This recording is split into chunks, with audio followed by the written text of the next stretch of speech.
Tired of dating apps? Swiping, scrolling, and ghosting not working for you?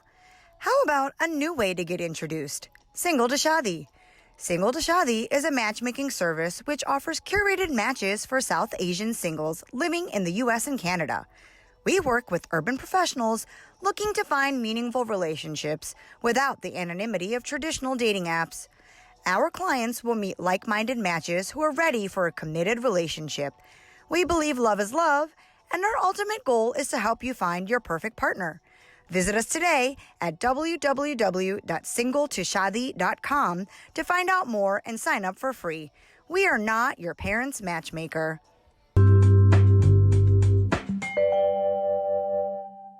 Hey guys, this is the Thinkable Guys Podcast, and in this very special episode, we are joined by Raveen Sethi. Raveen Sethi is an ambassador for Lymphoma Action, and in the near future, we'll have a podcast called Everything Coming Up Diamonds. So Raveen, please introduce yourself. Hi, as you said, I'm Raveen. I'm 25 years old.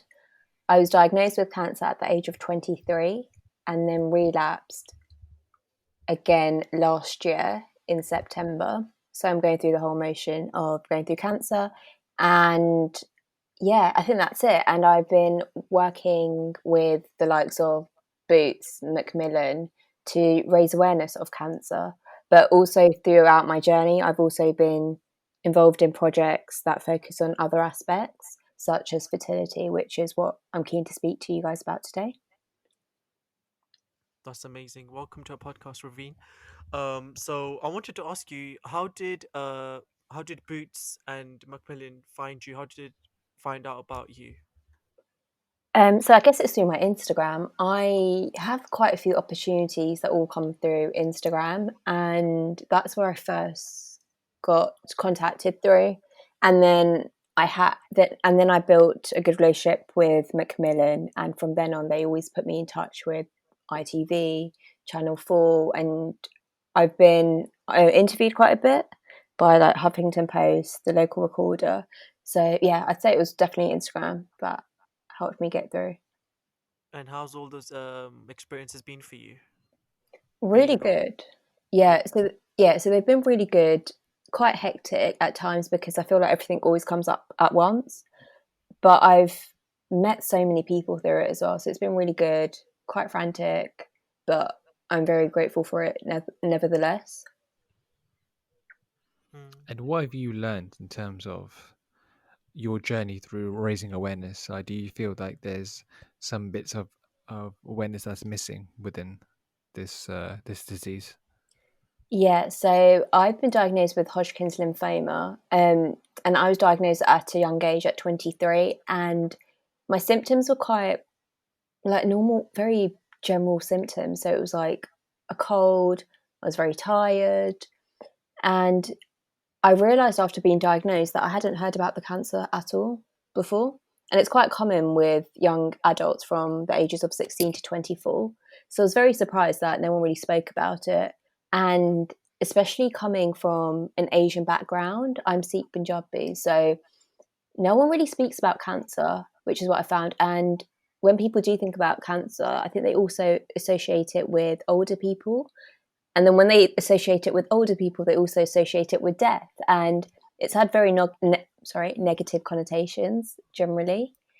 So I think throughout it, I've just been trying to educate people about different types of cancers, and especially my cancer, and just the journey that comes with it.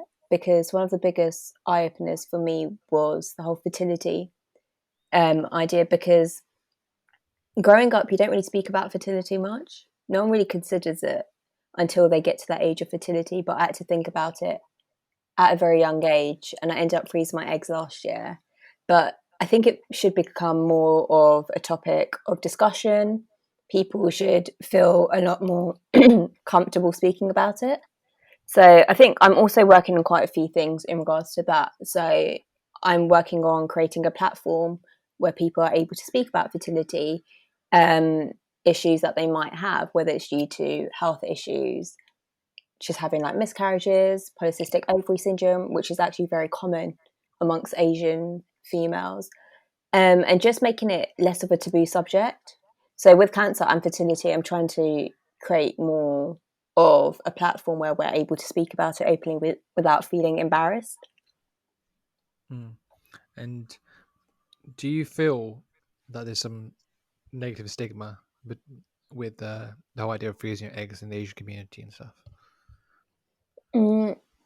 I think, well, first, I think there's pressure to have, for women, pressure to be married at a suitable age, because along with that pressure comes having children. So I think that's the biggest worry. That's why it feels quite like, as you go through your mid-20s, there's this pressure to get married and then have kids before it's too late. And that's why it can be a bit hard. And when people are having issues, it's very hard to speak about it, because you get these Asian aunties and they don't really understand that it's not easy to have kids. Whether or not you have health issues, it's quite hard. So there should be more sensitivity around the subject, really. It's quite a personal subject. It I is. feel like Asians are quite negative towards these things as well. Yeah. How do you think? I feel like they're just, I don't know, there is this thing where people say, oh, this person's not well, can't have kids, or, something wrong with the system, a body, this and that. Like, they try to make it something bigger than it seems. Like, they take things a step further than it has to be. And it's not nice, but I think it only exists primarily because of like a lack of education around the issue. Yeah. And it seems like, like we're like brought up as guys to seem like fertility is a very simple thing. Whereas the older we get, the more we realize that it actually is very, very complicated. There's a lot of things that happen during birth or even after birth, as you said, that can have those major impacts. But these are the things that are not really taught about, especially in school and stuff like that. Yeah, like even as girls, we don't really speak about it. But growing up, so like I said, polycystic ovary syndrome is quite common with females, and a lot of my friends have been speaking about it, and that affects your fertility.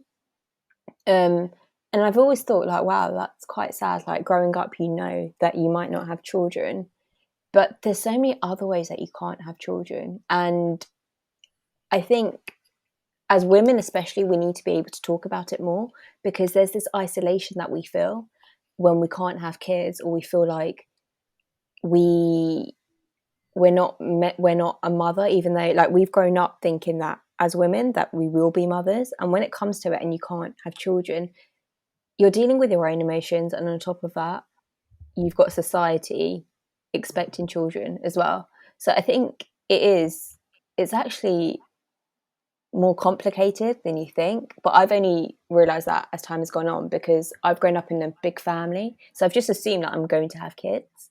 But then when I had to decide whether or not to freeze my eggs, I then thought, wow, like this is so important to me. Like how I always think about whether our parents' generation actually decided whether they wanted kids, because it almost seemed like it was a given, like, yes, now that we're married, we're going to have kids. But there's a lot more scope to decide for or against in this day and age. And I think it's important to have those discussions with your future partner, but also think about it yourself, because obviously it changes within time, but you still should know where you kind of stand with the subject. Have you guys ever thought about having kids? No. Nah. As in, you think down the future or down the line you'd want to have You're kids. just assuming you will, right? Yeah, hopefully one day. It's Yeah. more like, oh, hopefully one day, yeah. If I find the right partner and it all works out, then yeah. Sometimes I feel like is it really necessary to have kids in it? Like again, Yeah. people's lives are different.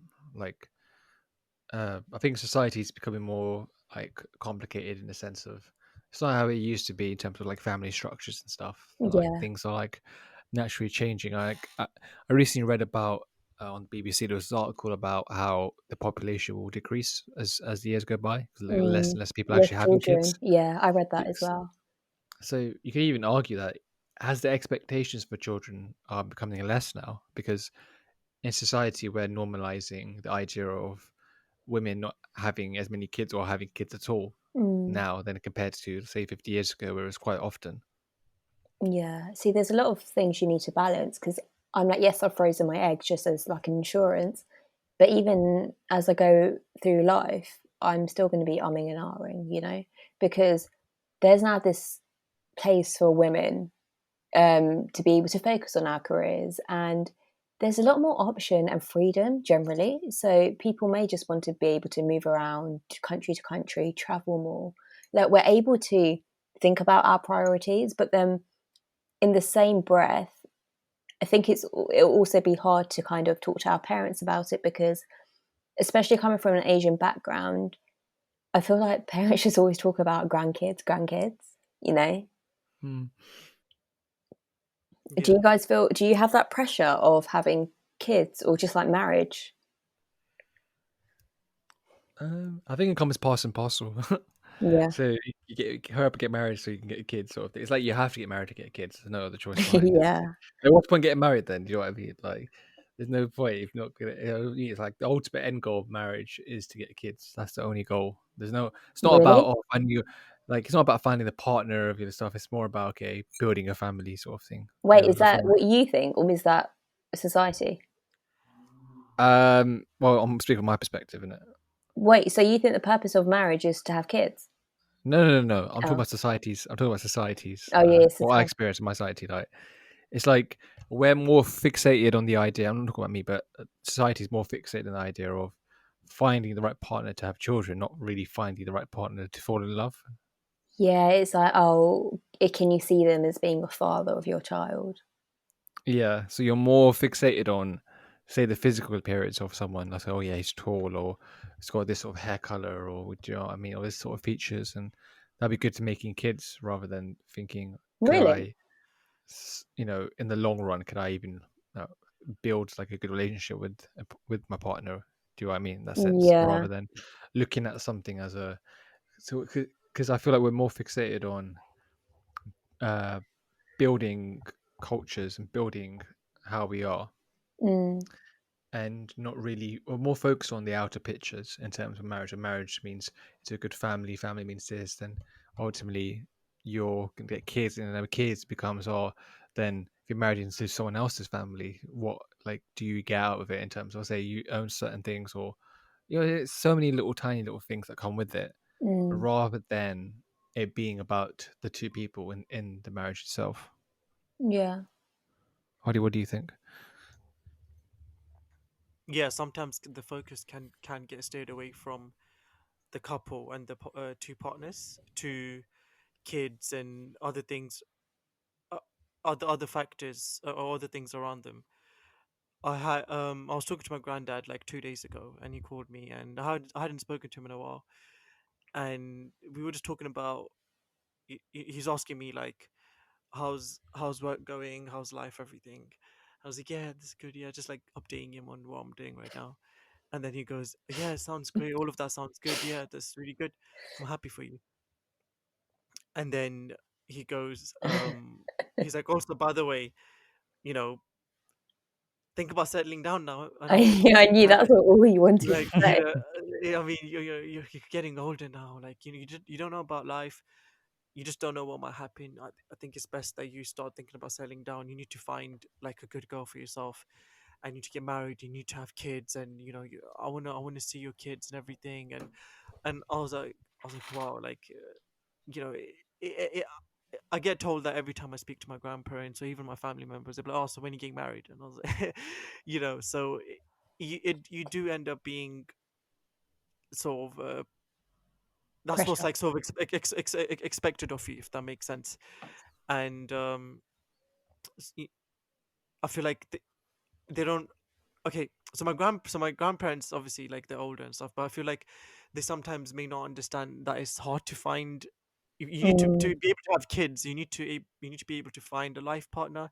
You need to be mm, able to find the right person to have kids with, because you don't want to have a situation where your kids i- are brought up in an environment where the parents are not in a good relationship, or not in a good, you don't have a good understanding, or in a breakup, or marriage has ended and kids are separated or whatever. you ideally, if you want to have kids, then you want to give them the best possible future and lifestyle that they can have. Yeah, And good foundation for sure. yeah, good foundation, and that can only be given by two very, very stable, mature partners and life partners, or husband and wife, whatever you want to call it. That's very important. If you don't have that to begin with, you can't have kids that have and even if you do have kids, they won't have good lifestyles. So is it really worth having kids if you can't give them a good lifestyle? Yeah, so I think their time is very different, but I also get that from my grandma. She says, "I want to see you get married last, and then like I'll be gone." And as nice as that is, of course they want to see us get married. It's you kind of feel guilty. That is, I don't know. I feel a bit like guilty, like oh, like I should kind of do this just so that you can be here and see it. But that reminder is quite scary all the time. Like, I want you to get married. Like, I want you to get married because that's just not how things work now, you know? Yeah, yeah. I've got a question for you both. So if you were to now meet someone, like you started to speak to them, would you ask them if they wanted kids as time goes on? You were thinking about them seriously. Not right now. Or it's not Or something mention it casually. No, like not about having seriously. kids now, but it's just in the future if they're interested. Because obviously there's a lot more choice now, you know? Not everyone wants kids, even women included. I only ask that question So, once I'm comfortable enough with that person. So it will take me some time to get closer to that person. It's not. It maybe it should be something I do a lot earlier on. But for me personally, it's not a question that I bring up after speaking to someone for like a couple of weeks, for example, because yeah, within after talking to someone for, let's say, even like a couple of weeks, you don't even know if you guys it's can going even anywhere. is going anywhere. Exactly. Like, Mm, you can only know if this is like going to turn into a solid relationship once it actually does turn to a solid relationship, or you both talk about it and you both like, what, I really like you, she says, I really like you too, you both want to be in a relationship together. Then you then be like, actually, what, like, so what are your plans for like having kids down the line or something? I think at that stage I will feel more comfortable asking that. um but yeah, so sometimes, like, I feel like sometimes you have to think about obviously building actual relationship with someone first. Again, it's the whole idea of getting a good base, getting a good relationship with the partner first before getting to the kids. But yeah, I think that's a good question actually. Maybe I should ask a lot earlier, maybe, but I don't know if do you know what I said? Because I was obviously going through a phase where I didn't freeze my eggs when I got ill the first time. And then when I started speaking to people, I was like, should I bring this up like early on? Because obviously this is a big factor. It can really influence things. of course. So with health and things like fertility, at what point is it appropriate to bring it up in conversation, you know? And I think that's something I've had to juggle with. But then I think for me, it's not that bad because, like, especially like with my socials and the work that I do, things are out there anyway. So Okay. so what I've done in the past is like just directed people to my podcast, you know? So I Yeah. haven't explicitly had to say, but I'm just saying generally, say it wasn't cancelled, say if people weren't as out there as I am, for instance, how it's quite hard to bring it up in topic, you know? It is, yeah. I feel like if you're in a position where you're quite comfortable in terms of you both know where you're heading, that's why I know that's quite difficult to like determine, but I'd say like a considerable time has passed, and if you're talking about future plans, then Yeah. I don't see why you can't just drop in, hey, well, what's your opinion on kids and stuff? Like, do you know what I mean? It's So def- then you know as yeah. well. Mm, It's definitely not like a casual conversation topic.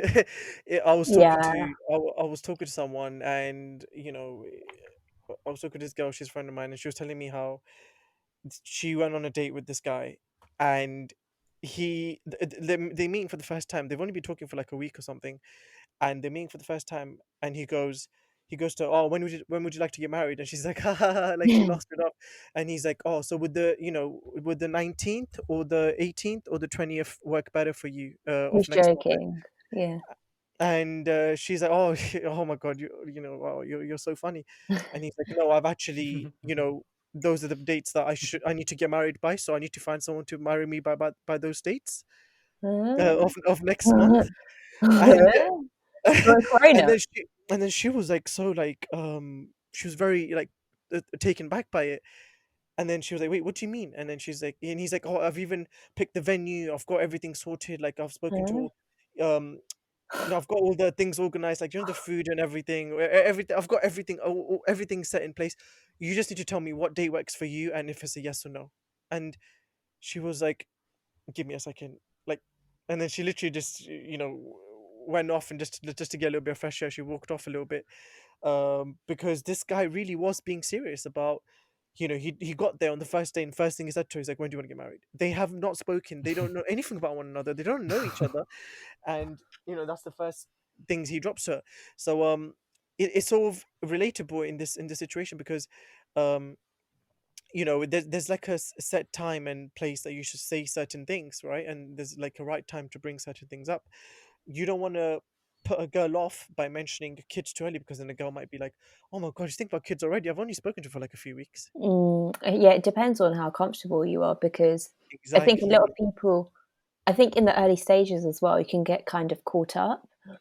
and talk about the future, and like you have talks like past 12 a.m. and they can get to that. But I think generally, like for me, I'd like to put out my health history out there, just in advance. But then I also think as time goes on, there needs to be a conversation where we're discussing, do you want kids? Like, if you do not want kids, like, this will be a deal breaker. I don't want to know 5 years down the line that you don't want kids, That's or also that true. you feel this way about adoption, this, that, the other, because where you can change in time, having kids, some people either know that they don't want kids for sure, or they do, you know? Yeah. So what do you think So about that?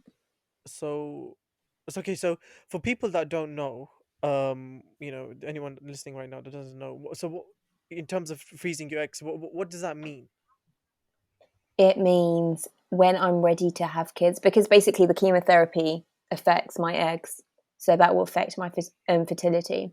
So I've stored my eggs away, so when I'm ready to have kids, I can then access them. And it's just basically the IVF process.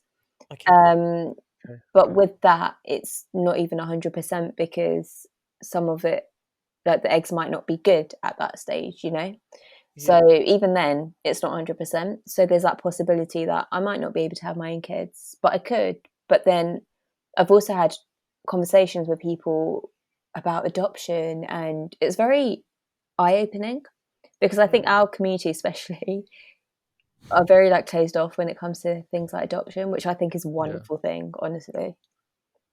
Yeah, it's nothing wrong with adoption whatsoever. But I see it as, why create a new life when you can improve an already existing life? You know, That is true. True. Definitely. because I think I've seen it quite a bit on Twitter. Everyone romanticizes the idea of having their own kids, half them, half their partner, which is obviously lovely. You want that, right? But I feel like you could also bring up a child through adoption that is yours, just naturally, because they will have qualities that you and your husband have, you know?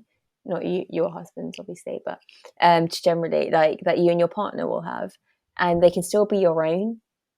So True. I think that's what I've also really learned. Like, adoption isn't bad, you know. There's this, because it's not yours. It, Yeah. like, it shouldn't be a thing. But I think it's honestly wonderful, and I've really come like around the idea. Well, So so you're quite in favor of adoption then, you would say? Yeah, more than I would have been before. I'd love to, even if I could have my own children. I'd like the idea of adopting, you know. What would you look for though in your adoption? Like, would you be selective or like in terms of like? See, I don't know. I know that's what everyone has an issue with, right? Like the community. Yeah, like that's the thing. Like again, it's like romanticizing adoption, isn't it? The same as romanticizing having kids, like because everyone wants to adopt someone, but would people's prejudices Mm. get in the way in terms of who you want to adopt? But do you know what? Personally, I know there's a lot of orphans in India, just generally, and just naturally, I want to, like, India's always been my focus because I'm obviously from that background, and India needs a lot of help generally. So I would want to, and because our community don't adopt as often as they should, because that's still a bit of a taboo. I'd still naturally go for Indian, but I wouldn't be opposed, I don't think. But then that question also comes, like, people have been like, oh, what if your child doesn't fit in with the other children? Like, your other kids won't get the same love. But I don't know. I don't think that would be a thing. No, I Do don't you think guys that's think true. about adoption? Or no? I bet it's a no. What? Not really. I don't think about it now. I mean, it's not something I'd casually just like, oh yeah, adoption. Yeah. No. I think just as don't think about males, we kids don't think about generally. it. Like, yeah, I don't think Yeah. about kids. I don't think about. I You're don't know very none of that. simple-minded. No, but I never really thought about kids, like myself, until I was in the situation. Girls don't really speak about kids that much. Okay, Okay, maybe so I they want to. do. Is it a I want to. fearful thing though? Is it a fair? Sorry. What is? Is it like a quick question? Is it like girls not speaking about it? Is it like a fear? Is there like a fear of having kids in terms of females? That I've always wanted to know. Like Given birth? childbirth. Like Yeah, does it scare people or scare girls? Like yeah, given birth, but on top of that, the fact that your whole life is going to change, because you can't deny the fact that women have to give more. They have to become like, I know there's a change for men as well, but women have to, like, dedicate their lives to a child, in most cases, in traditional cases, let's say. And your life does change and your career takes a backseat. And so your partner will carry on working, but for the female, they'll have to stop work. They'll be on maternity leave. And then when they return back to work, they have to compromise on that as well, So they'll probably have to take a low paying job, miss out on promotions, go for a job that's more lenient with their timings, more flexible. So it is, as in, I feel like it's definitely more life changing for women. So fear also comes from that, especially in this day and age. Harley, what was the question that you were going to ask? Sorry, I interrupted. So no, that's okay. So what I wanted to ask you is a series of questions. They all linked together. So firstly, how old were you when you find out that you had to? Oh, I guess how old were you when you made the decision of freezing your eggs, or you found out that you had to freeze your eggs? What was your sort of initial reaction to that? Mm-hmm. Especially being at that age as well, finding out something like this can be very daunting.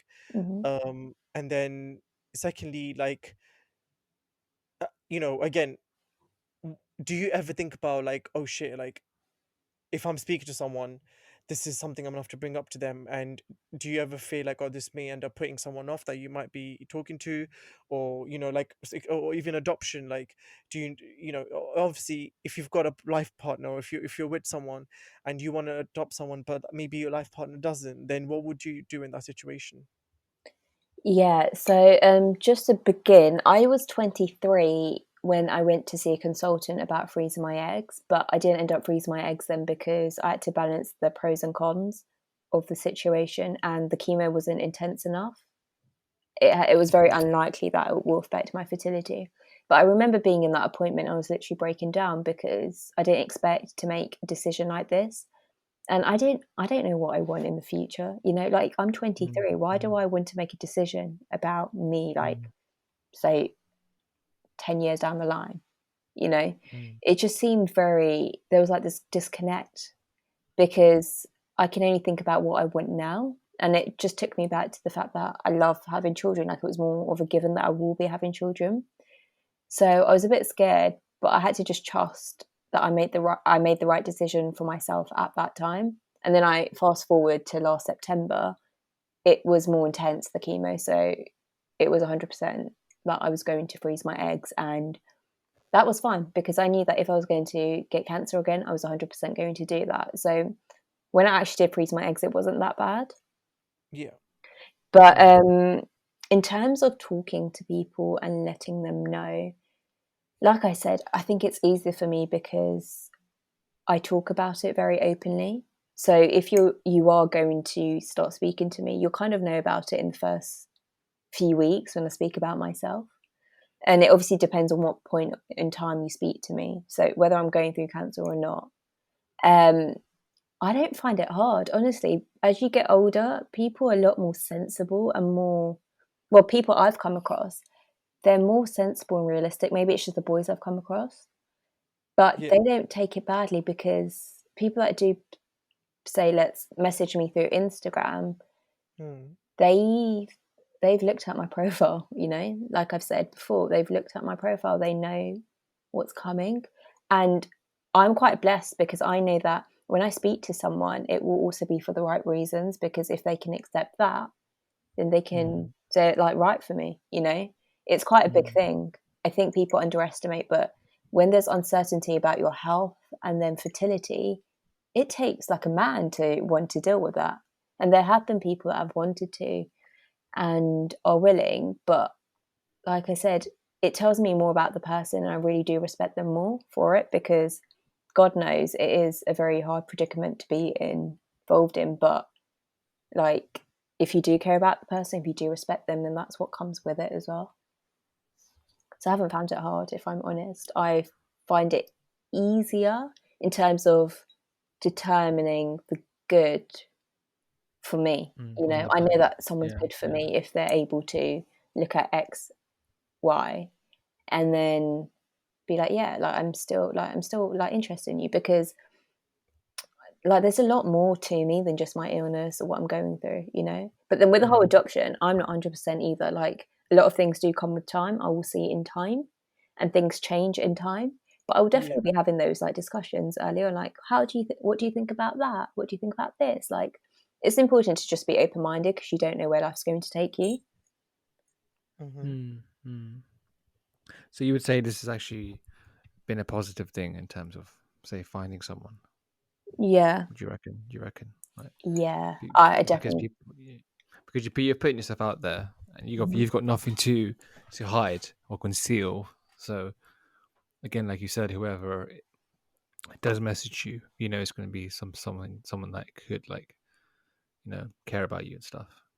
Yeah, and I think do you know, at the beginning, I was like, I'm not going. No one knew when I first got diagnosed. They only knew at the end, when I finished, when I first got diagnosed, when I was in remission, because I didn't want to be associated with cancer, because I thought people would then look at me in a completely different lens. But then I also found that I was contradicting myself. If I want to raise awareness for something, I'm contradicting myself, because I don't want to be that girl that's had cancer. So I think generally, like, even when people talk to me about it, I'm just very open, because it's nothing to be afraid about. It's real life, and that's what people don't like to hear. But I'm just very open about real life, and I think that gets me further, honestly, because I'm not embarrassed about what I've gone through, because I'm actually very proud, because it's really built me as a character. So when it comes to, when you're talking about future partner, that doesn't scare me at all. That hasn't made people like less interested at all either, which I think is very nice, honestly speaking. Do you reckon, because of so you were saying that you didn't want to be associated initially? Was it like a fear you had, like, because of like social media and stuff? Because we're not conditioned to really highlight these things, are we? On things like social media and stuff. Where did you think that fear came from, of not initially like exposing your illness and stuff to the world? So yeah, I think it was a combination of social media's the glam, like I fell into that trap of social media being like the best, like the highlights. But then also for me, I think growing up, we have this idea of someone that's got cancer looks like this, and you you ultimately like view them very differently. And I had this like, growing up, when I thought about cancer, I think about Jade Goody, right? I don't think of an Asian girl. I don't think of an ethnic minority, and I think of her as not having any hair, But I've lost my hair, but other people don't always lose their hair. It depends on the cancer, but there's so many other variables, and people look or think that I look very well, so they don't assume that I have cancer. But there's like a lot more that meets the eye, and they're like, I still fell into that whole, like, someone with cancer looks like this, but that's not the truth. Like, cancer doesn't look like anything. Like, what does cancer look like, you know? And I just I felt like I was just contradicting myself, like I said before, if I stayed silent. And I felt like this was my purpose. Like, I feel like everything we're put into situations with people and places more than once sometimes if we haven't learnt the lesson, or if we're not able to tap into our purpose for it. And I've always been interested and worked with loads of charities in the past, but I think being ill just really gave me more of a drive, I'd say, definitely. So why would I silence my voice? It's definitely really, really good, and I definitely appreciate the fact that you're so honest about it, because like you said, there there aren't there aren't many people out there that openly go out and talk about things like this, and talk about it in a very how do you say, like you're trying to put out a good message, or you're trying to like just reach out to people and be more open and just be stronger and all those things. So I think that's a very good thing that you do. And so have you found more people like yourself throughout this journey of, like, going on like ITV, for example, or doing interviews and stuff? Have you found like there are other people out there that are like just like you as well? Yes, I found a lot through Instagram more than like Macmillan, Lymphoma Action, through those forums. I found a lot more on Instagram, but even then, I find it tricky to find someone that's my age. Actually, I found a few, but Yeah. I find it tricky because a lot of people are still older, much older, and I'm in this weird phase where I'm stressing about my career being put on hold, and I can't really relate to many people, but then I can relate to people in terms of the fertility issue. But it's very hard to Yeah. find someone that relates to all these different issues, because I could relate to more people when I first got diagnosed, but when I went through the relapse, I found it harder. And I've even sent a message because I haven't met many people that are scared about the impact on their career, because a lot of people that go through cancer obviously need to slow down after or change their career path, but I don't want to. Like, I really don't want to. And that's where I do find it tricky. But in the same vein, I have met so many wonderful people through social media, but that's very bittersweet because when they pass away from cancer, it's very hurtful. I had a friend that passed away from cancer a few weeks ago, and it's weird to deal with. Very weird. I'm sorry to hear about that. Yeah, sorry to hear about that. Yeah, so I think Does that's why it's weird. Does it invoke a fear in you as well because of it? Yeah. I also read about, who was it? Someone's wife passed away from breast cancer a few days ago.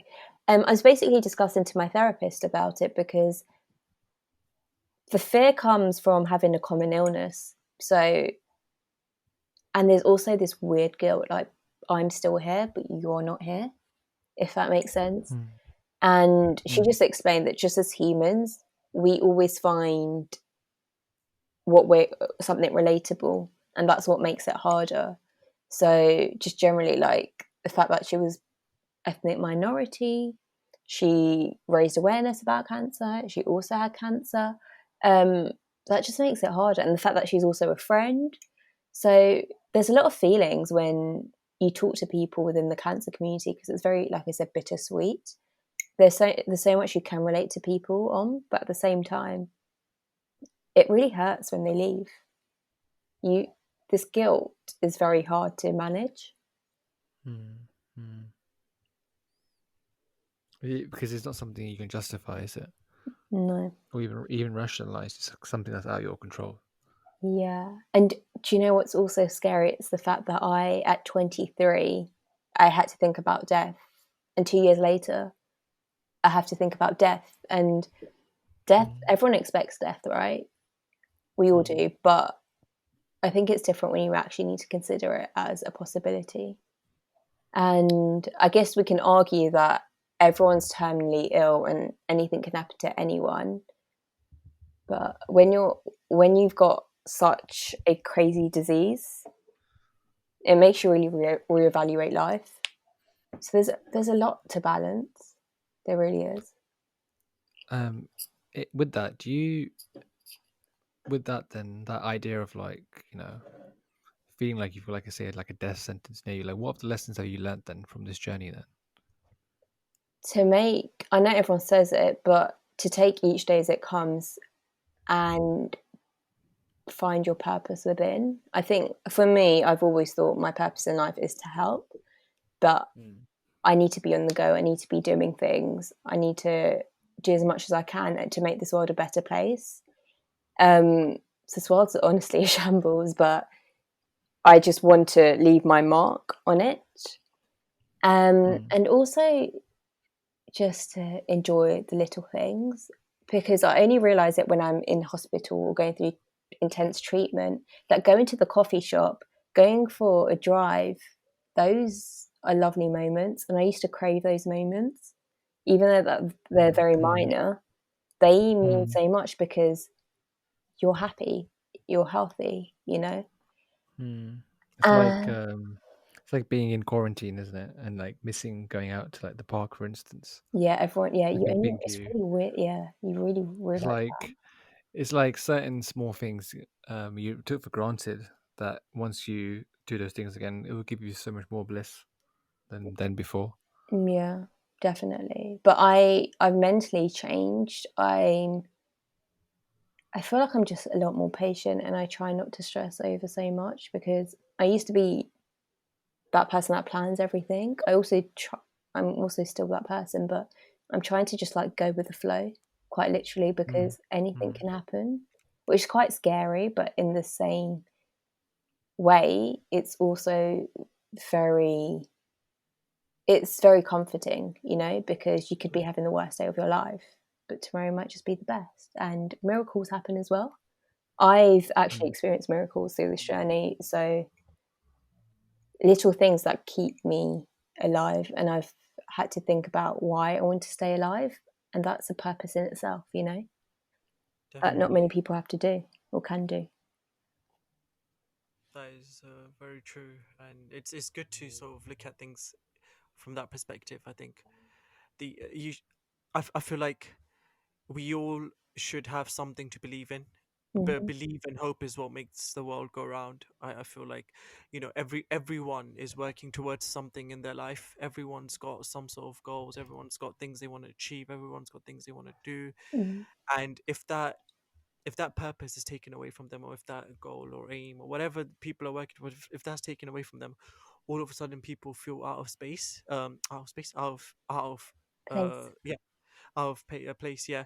And so I feel like it's very important to have things that we believe in. I think it's very Mm. important to be a believer, and it really does add a different sort of element. It's just a whole new thing. It's a whole new way of living life. And you know there was a time in my life where I was going through like one bad thing after another, after another, after another, after another, after another, and I just hit a new level of low, Yeah. which and the worst thing about things, when things go sideways, the worst thing about it is you're not even expecting it. And Mm. when you're not expecting it, it has the added effect of surprise, and it catches you off guard.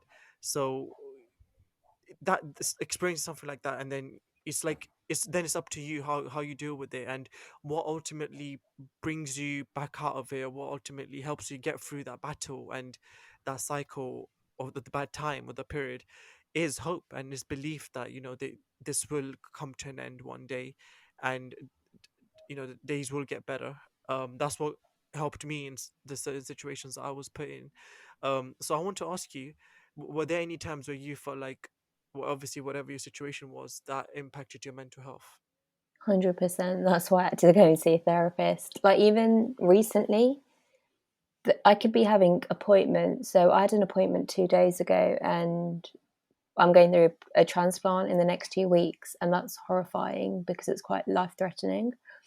And obviously, as doctors, they have to lay out all the complications that may happen, all the side effects, and those are very daunting, like very. So after every appointment, I get very scared. Like, it really gets to me. Like, this is my life, and there's one thing going through it, the process, but there's another thing dealing with it for the rest of my life. And it's my life, it's no one else's. And everyone can be like, oh, it's fine, it'll be okay. But it's my life at the end of the day. And my life hasn't been the same since 23.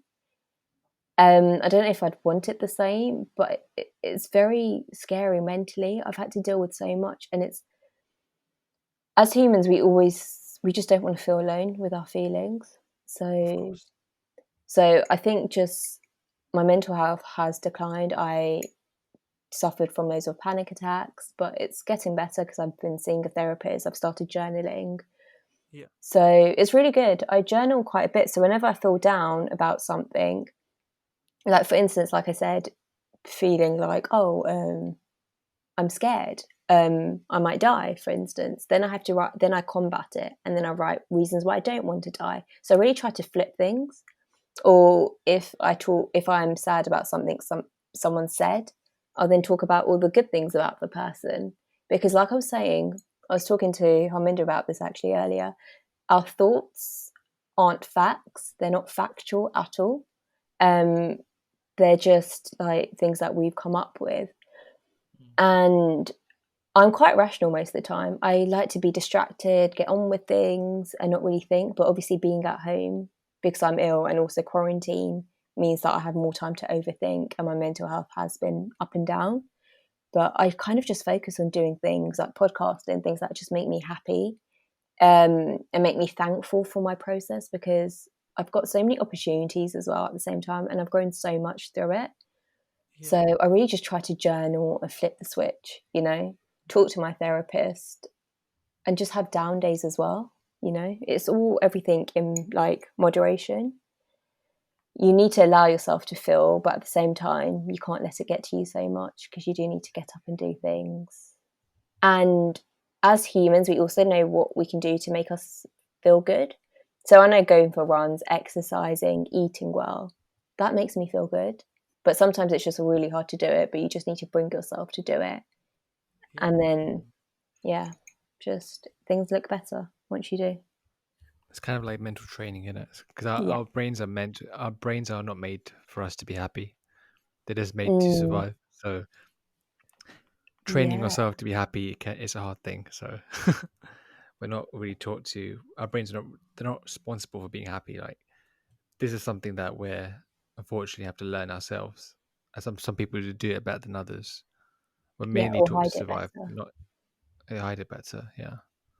But some of the things that you have mentioned are quite like powerful in terms of how you've managed to flip a situation so dire, and you flip that into something that you could use positively. So raising awareness, stuff like that, has really helped. Yeah. I But feel like it even, has built your character as well. yeah. So Yeah. growing up, I have gone through like bouts of like depression, like anxiety, and I've questioned my existence, my purpose. But really, it's really interesting how things have now like turned for me, and now I really want to be here because I've really found my purpose and I've got so much to do. Like, whenever I think like, what if I don't survive the next few years, I think, wait, I've got so much work to do, that's impossible, and I think that really helps as well, like knowing your purpose, finding things that you're passionate about. Everything comes from love, like things you do, people, the people you spend your time with. So I think it's really interesting. It comes down to perspective quite a bit. So I'm still trying to retrain my brain where I'm not thinking very negatively about myself or my situation, and I think that comes with the whole self-love journey, which takes years and years and years, and we're all going through that. Yeah, we are definitely. But like, I just want to say I am really, really like moved by everything you've said. It really has um been just eye-opening, and I just genuinely really appreciate everything that you've done, and the way you sort of look at things, and the way that you're trying to obviously raise awareness. And I definitely do think you have a purpose for sure. If there weren't anyone, you know if there weren't people like you, then there wouldn't be, it will just carry on going through the cycle of people not talking about their conditions, and people being uncomfortable with certain things, about their health and everything. So I feel like people should look at you as an example and try to follow your footsteps and be more open, the way you have been, and be, actually, yeah, be looking for reasons to to be here and do things rather than not, Mm, because it can be, um for example, like me and Hamid talk about this all the time. I feel like the word depression or mental illness and mental health nowadays is just, I feel like it's just treated like a joke, like it's thrown around, and mm, anyone that's feeling like, let's say I have a bad day at work, for example, they'll come home, oh, I'm going through depression right now. Why? Oh, I just had a bad day at work. Boss wasn't nice to me. No, that doesn't mean you have yeah, depression. Like, people are so easily like self-diagnose themselves with depression. Depression is a big thing, or any mental illness, right? I'm a pharmacist. I've done pharmacy. I understand the implications and the consequences, and how these things come about. Like, they're very serious things, like, yeah, illnesses.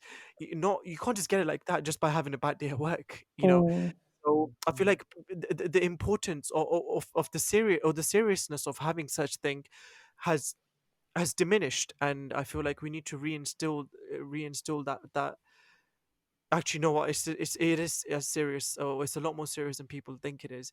And we don't want to get to a stage where everyone's just like, oh, I'm depressed, oh, I'm depressed, I'm depressed, I'm depressed. No, yeah, no, you might just be having a bad day, you might be having a bad mood, but depression is a very different thing. So then obviously someone like you who has experienced it, who has experienced mental health issues and everything else, along with that, being able to talk about it is amazing, because it shows how strong you are. mm, And actually, that should be a lesson for everyone that's weak-minded and thinking that, oh yeah, they get affected by little things. They'd be like, you know what, actually, they should have a lot to thank for in their life. yeah. Like Yeah. health is honestly taken for granted, but like you said, those words are thrown around, and it's really hard when you go through things like going through anxiety is not just being anxious for a test, like there's a lot more, and you do have attacks. It does stop you from doing so much. But Yeah, I think for me, because I know I've been able to fight something like cancer, I'm now like, okay, let me break down everything that I want to do. Let me get out of my comfort zone. Let me experience what this world has to offer. So I'm trying to, I think everyone needs a therapist. I know it's quite hard, but it really helps because you're able to break things down. And yeah, a lot of things come down to the fear and not like believing yourself, not loving yourself. And there's very much a common denominator when it comes to not wanting to do things, and just associations that we have that bring back negative memories.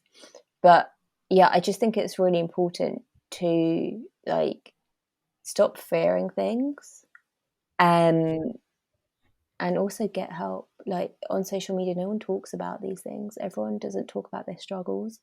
And that's why I've that's had true. to step back from it quite a bit, because everything's glamorized. Like, I'm not my profile, Yeah, that's not me. I just only feel like myself when I'm speaking up about things.